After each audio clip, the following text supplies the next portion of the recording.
السلام عليكم ورحمة الله وبركاته، طلابنا حبايبنا الصف الأول الثانوي. وحشينا كتير، يا رب تكونوا بألف صحة وعافية وسلام. النهاردة بإذن الله هنحل معاكم سؤال ال reading comprehension اللي هي قطعة الفهم. السؤال ده فيه كثير من الطلاب بالنسبة لهم السؤال ده معقد صعب شوية. بإذن الله أنا النهاردة جايب لك قطعة عادية، هحط لك شوية تريكس ليها عشان يبقى بالنسبة لك سؤال القطعة من أحلى وأسهل الأسئلة بإذن الله. هتقول يا مستر ما بتجابلنا كلمات صعبة جديدة، ده طبيعي. اي قطعة مهما كنت انت ثقافتك اللغوية عالية هتجابلك عادي، مش لازم كل كلمة في القطعة تترجمها. انا النهاردة هحل معاك وهوريك ازاي. يعني انا النهاردة هحل كأني بحل كطالب، مش هحل كأني كمستر خالص، لا انا هحل بنفس الثقافة بتاعتك. تمام تمام. وبعدين هنحصل على شوية كلمات صعبة هقولها لكم في الآخر عشان لما تتكرر الكلمات دي تاني تبقى انت خلاص حافظها وعارفها. السؤال ده عشان يبقى بالنسبة لكم يا سنة أولى سؤال حلو وسهل وبسيط، مطلوب من حضرتك حاجتين. الحاجة الأولى إنك تحل كتير وتغلط وتتعلم، مفيش مشاكل، مفيش حد كبير على العلم. تاني حاجة إنك تحفظ أي كلمة تجابلك جديدة، سواء بتحل على الفوكاب على الجرامر أي حاجة تشوفها في الإنجليزي أنت وبتحل كلمة جديدة أول مرة تشوفها، يا ريت تحفظها. خلي كشكول مخصص ليك لحفظ الكلمات الجديدة وخليه معاك، لأن السنة اللي جاية سنة أولى هيبقى أغلبيتكم بكالوريا، فهتبقى شهادة، فهيبقى في تو comprehension قطعتين فهم، فأنت هتبقى الأمور صعبة شوية السنة الجاية. فأنا بنصحك نصيحة لوجه الله إن شاء الله إنك تعتمد على حفظ الكلمات. تعال نبدأ النهاردة. أنا عايز أحل قطعة، إيه اللي أنا هعمله عشان أدخل وأحل قطعة؟ أول حاجة قبل ما تجري ولا تشوف أي حاجة اعرف لي هي القطعة دي بتتكون من كام باراجراف، يعني كام فقرة. هعرفهم إزاي؟ أول باراجراف لما تلاقي فيه فاصل كده، يعني الكلام مش تحت بعضه، في فاصل، وز هنا مش تحتيها، في فاصل، يبقى ده الباراجراف الاول. هتروح تنزل تنزل تنزل تحت، ده نهايته، يبقى ده تكتب لي عليه رقم واحد. بس دي اول معلومة عايزها من حضرتك، اكتب لي عليه ده رقم واحد. بدأ بص، كل ما تلاقي فيه فاصلة يبقى ده الباراجراف اتنين، الفقرة التانية. بس في حاجة تاني؟ لا خلاص، يبقى كده انت عرفت ان القطعة دي بتتكون من فقرتين. تمام عسل. وعرفنا بنعرفوها ازاي؟ لما تبقى في فاصل خلاص انت كده عرفت ان الفقرة تمام كده بتتكون من باراجرافين. ماشي. بعدين ما تجراش القطعة ولا تبص ولا كأنك شايفها، ادخل على الأسئلة. أول سؤال بيقولك ايه؟ recording to the pages يعني طبقا للفقرة. بدل قالك الكلمة دي يبقى السؤال ده هتلاقيه في القطعة، بدل قالك recording to the passage طبقا للفقرة يبقى هتلاقيه من القطعة السؤال ده بس. واقرا كمل باقي السؤال واقرا الأربع اختيارات. تمام.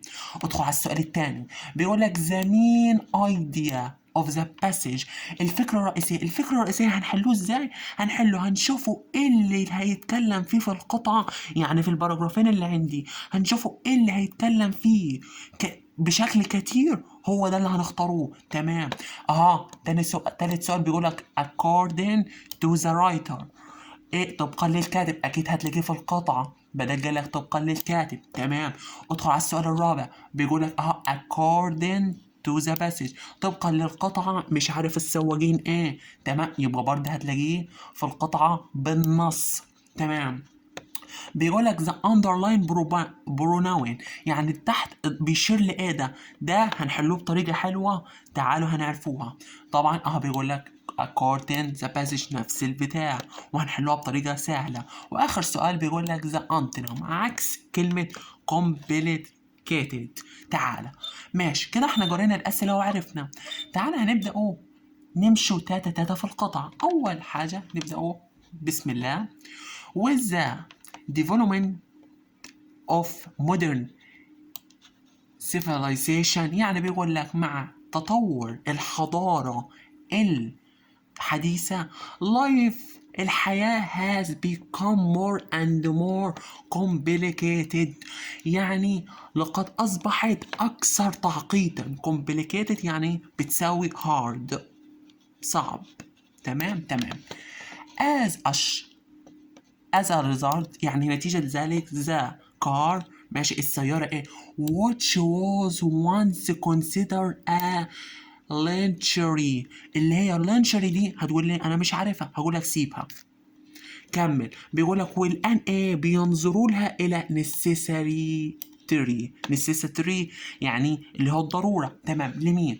دكتورز، الدكاترة، engineers المهندسين، business women البيزنس مان، سوري، الرجال الأعمال. قال لك can't work، ما هنقدروش نشتغلوا without private cars، بدون سيارتنا الخاصة. قال لك however، امسك لي however، بدل قال لك however أو but يبقى الجملة اللي بعدها اعرفها في تناقض. هيقول لك ايه؟ the rapid growth of population in ده هو بيقول لك النمو السكان، population يعني السكان، capitals العواصم and mean cities والمدن الرئيسية has actually made the job of processing a car much less. يعني بقيت لقد صنعت بالفعل السعادة، جوي بمعنى السعادة، وامتلاكك سيارة بشكل يعني أقل ليس. تمام. بالإضافة لإيه؟ the problem of keeping إنك أنت تحافظ على السيارة in good condition، في ظرف جيد أو في أحسن حال. and is a lack of grabs. هتقولي الكلمة دي أنا مش عارفها، طنشها ولا كأني شايفها. there is ويوجد مشاكل كثيرة. تمام. crowded streets الشوارع المزدحمة. تمام. قالك ايه؟ cars could be a source of trouble، يعني بيقولك ان السيارات دي بتكون مصدر للمشكلة. trouble بتساوي problem. تمام. many people have to leave their cars in the streets because cars are expensive and crowded. يعني بيقولك كثير من الناس بيغادروا بسياراتهم في الشوارع لان دي اللي احنا مش عارفينها غالية ومزدحمة. تمام. this exposed، هتقول لي exposed مش عارفها، خلاص. هذا ايه؟ ريستن، هتقول لي ريستن برضه مش عارفها، كمل. or robbery بمعنى السرقة. تمام. او بمعنى سرقة. تمام. هتيجي تبص معايا عندك or، ما انا هنا بقول لك ايه هما ايه والسرقة. or عاملة زي and، هنا سرقة يبقى اكيد اللي قبليها بنفس المعنى. ريستن يعني سرقة. تمام. دي مهارة الحل اللي انا عايزك تبقى، دي مهارة الحل انك تكتشفها مع الحل. تمام. enrich other hours، ماشي، في الساعات. تمام. streets الشوارع are so blocked بتكون مغلقة that it takes a driver ages to get، عشان يوصل، بيستغرق السائق عشان يوصل at destination. و destination خدتها سنة أولى معناها جهة الوصول، عشان يوصل للمكان اللي عايزه. تمام. تعال ندخل على الفقرة الثانية. بتقولك despite، بالرغم من these problems، بالرغم من هذه المشكلات، most people insist on، كثير من الناس بيصروا having a private car، بيصروا على ان يملكوا سيارة خاصة. ليه؟ to avoid the long wait at a bus stop. قالك عشان يتجنبوا الانتظار الطويل في الوقوف للأتوبيس. تمام. هما بيفضلوا السيارة الخاصة بتاعتهم. تمام. قالك to get on عشان تركب، get on بمعنى يركب، or off عشان تركب، و get off بمعنى انك تنزل. the bus is a hard struggle، ده صعب جدا، ده كفاح ان انا عشان اركب وانزل من الاتوبيس ده يا مراري، ده حاجة صعبة قوي. تمام. going to places عشان اذهب لاماكن by taxi بواسطة التاكسي، قال لك doesn't solve the problem، لم يحل المشكلة as taxi driver اللي هم سائقين التاكسي. take passenger بياخدوا المسافرين according to طبقا لي، والكلمة دي هتلاقيها على طول في القطعة، routes طبقا للقواعد زي sit لجلوسهم. تمام. زي sometimes وأحيانا ask for بمعنى بيطلبوا more money بيطلبوا فلوس كتيرة than they deserve أكتر مما يستحقون. تمام. احنا كده بنحلوا الكلمات اللي عرفنا نترجموها. هتقول يا مستر ما في دي ما عرفناش ودي ما عرفنا دي، ماشي عادي انا مش عايزهم. تمام. تعالى بيقولك طبقا للفقرة taken a picnic عشان اخد نزهة بالباص بالاتوبيس is a problem بتقابلني مشكلة because ايه المشكلة؟ it is expensive. هل انا لما بعمل بلف لفة، هنا قالك عشان اعمل نزهة الف بالاتوبيس قالك بتقابلني مشكلة، ايه المشكلة دي؟ هل it's expensive انها غالية؟ هل انا في القطعة اتكلمت المشكلة اني غالية؟ لا، ما جابش سيرتها في القطعة خالص. قالك it's very fast انها سريعة. ازاي هو جاب سيرة في سرعة في القطع، ما جابش سيرة السرعة، يبقى غلط. باس درايفرز اللي هم سائقين الدرايفرز drive carelessly difficult ان السائقين دول بيقودوا بلا اهتمام وبصعوبة. هو ما قالكش ان بيقودوا بسهولة ولا بصعوبة. الصعوبة الوحيدة او المشكلة الوحيدة getting on and off the bus is وهم من القطع توجد عشان تركب قالك عشان تركب الاتوبيس او تنزل ده كفاح، ده حاجة صعبة قوي، فبالتالي دي مشكلة. فهو بيقولك عشان تعمل نزهة بالاتوبيس ايه المشكلة؟ المشكلة ان طبعا ان الركوب والنزول من الاتوبيس هي دي المشكلة، هي دي الحاجة الصعبة، وهو في القطعة جالك اني hard struggle حاجة صعبة. تمام. تمام. يبقى خدناها بالاستبعاد ومن القطع. تمام. السؤال اللي بعده بيقولك the main idea الفكرة الرئيسية of the passage للقطع. بص تعالى traffic rules اتكلم على قواعد المرور، هو مش جاب سيرة المرور خالص، ولا إشارات ولا أحمر ولا أزرق. types of cars أنواع السيارات، هو هل اتكلم على سيارة ولا ما جابش سيرة سيارات؟ ده هو بيتكلم عن السيارات الشخصية ولكن ما جابش سيرة أنواعها. تمام، يبقى غلط. هل اتكلم على driving careless اللي هو القيادة يعني بلا اهتمام؟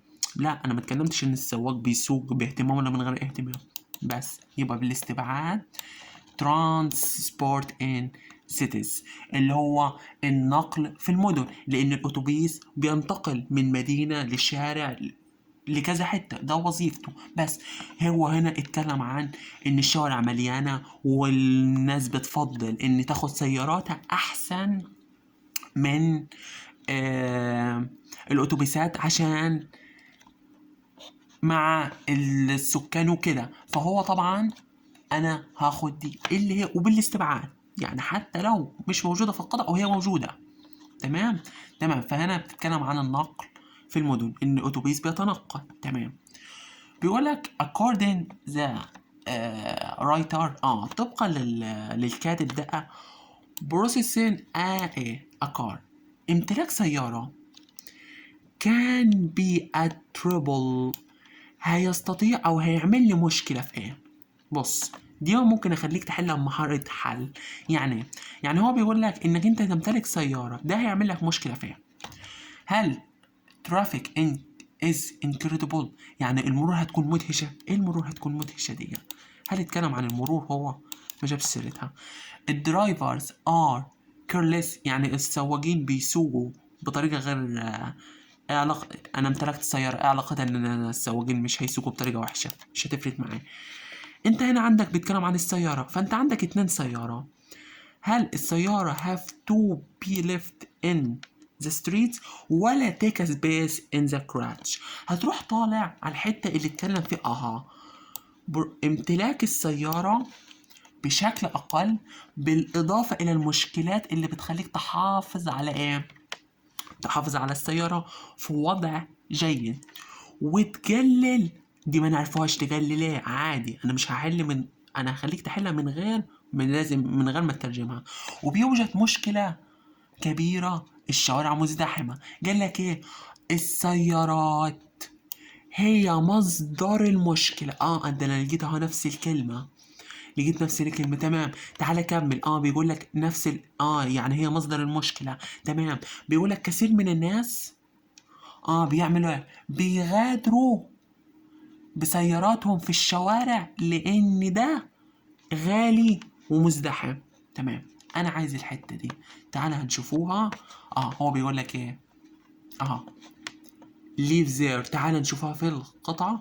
بيقول لك cars have to be left in street، عشان بيغادروا سيارات يمكن تركها في الشوارع، انك انت هتسيبها في الشارع.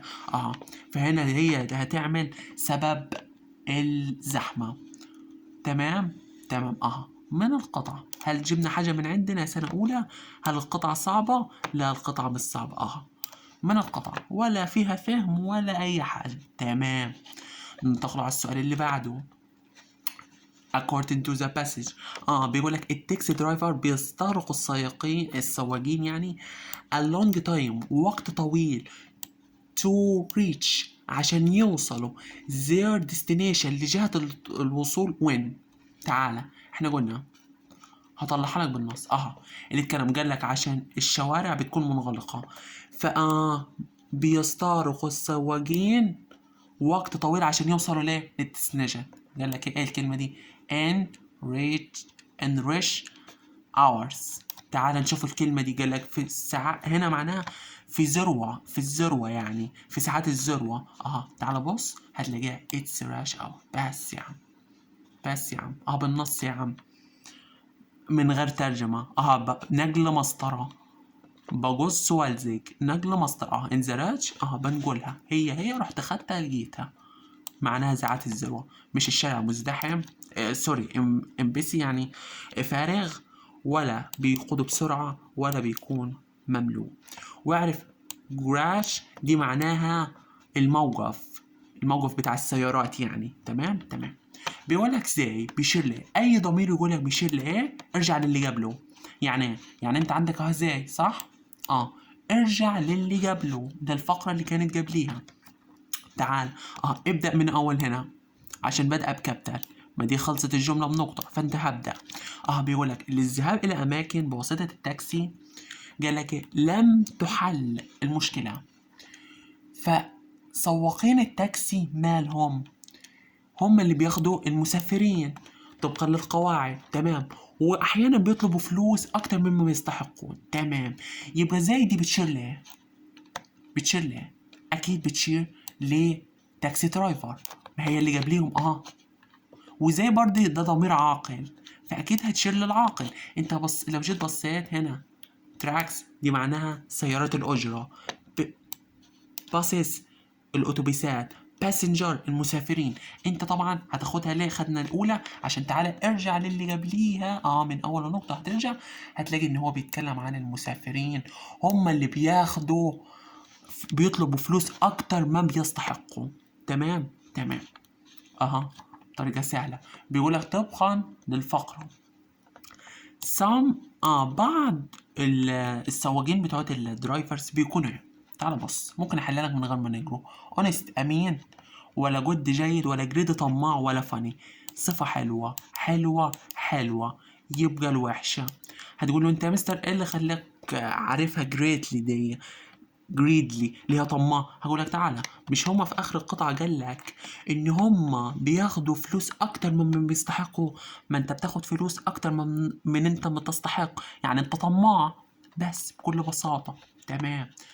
السؤال الاخير بصراحة سنة اولى ده معتمد على حفظ الكلمات بتاع السؤال السنة المول، ولكن انا هخليك برضه تحلها من غير ما تكون يعني، حتى لو ثقافتك في الكلمات ضعيفة أنا هخليك تحلها. بيقولك عكس كلمة communicate، أنا قلت لك معناها معقد أو صعب، بتساوي hard. عندك difficult ما معنى صعب، فغلط، أنا عايز عكسها. تمام. impossible، impossible مستحيل، لا. complex، ما complex برضه معقد. هتقول لي ما أنا كلمة جديدة يا مستر، هقول لك ماشي. يبقى عندك simple بمعنى بسيط أو سهل، عكس كلمة معقد سهل simple. هتقول لي ما أنا يا مستر ما عارفش دي، ولا كأنك شايفها يا عم. انت عندك difficult تعرفها بمعنى صعب، ايوه. impossible مستحيل، simple. هل عكس كلمة صعب هاخدها صعب؟ غلط. هاخدها مستحيل؟ غلط. يبقى simple سهل بس، بكل بساطة، بكل بساطة. تمام. تمام كده. انا لو عجبك الفيديو فما تبخلش بالاشتراك في القناة وتفعيل زر الجرس عشان يوصلك كل فيديوهاتنا الجديدة بإذن الله. واحنا النهاردة حلينا معاكم قطعة عشان أثبت لكم إن السؤال مش صعب، هو محتاج سن التفكير وتركيز مش أكتر، وحفظ كلمات. تمام. تمام، ده عشان تبقى يعني توب التوب. وبإذن الله الأسبوع القادم هنزل لكم فيديو تاني، قطعة تاني، عشان أتمرنكم عليها وأخليهولكم من أسهل وأحلى الأسئلة بإذن الله، بإذن الله. فلو عجبك الفيديو فما تبخلش علينا بالاشتراك في القناة وتفعيل زر الجرس عشان يوصلك كل فيديوهاتنا القادمة بإذن الله. ويا رب نكون عند حسن ظنكم وتكونوا استفدتوا واستمتعتوا معنا بإذن الله. أتمنى لكم التوفيق. دمتم في رعاية الله، والسلام عليكم ورحمة الله وبركاته. نتلقاكم المحاضرة القادمة بخير. سلام.